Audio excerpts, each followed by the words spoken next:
for the 100th anniversary of what many consider an Armenian genocide.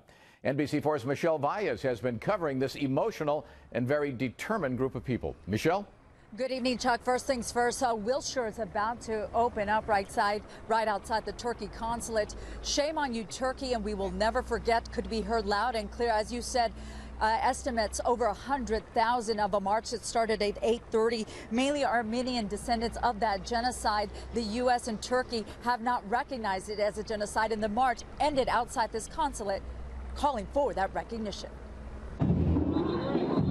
Sunset Boulevard was shut down for most of the day as tens of thousands of Armenian families and descendants of the genocide recognized by California took off from work and school for the Centennial March for Justice. Amongst the crowd, a 98-year-old grandmother and her family. She was a baby during the genocide. They threw out from their country. This is my grandfather. My mom's grandmother, she was on the roof.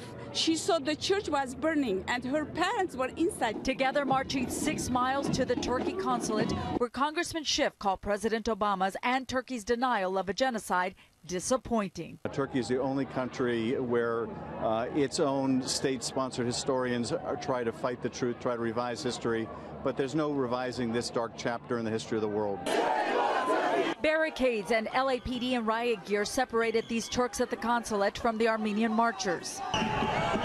Turkish Americans we spoke with say their freedom of expression on the genocide has led to ongoing racism and even death threats between both ethnic groups. That's a very big tragedy, but the Armenians also killed 500,000 non-Armenians prior to 1915. They never mentioned this. Unfortunately, Armenians here, they are defining themselves with this, which is really a shame. And they are installing hatred. And I don't know how they have the audacity to say it never happened. 1915, never again. This is one of the second largest events to happen in LA and very successful, although police telling me there are more arrests than they thought would take place, but very minor, mainly from water bottles and eggs being thrown at the Turks. Again, Wilshire is about to reopen at this time, reporting live outside.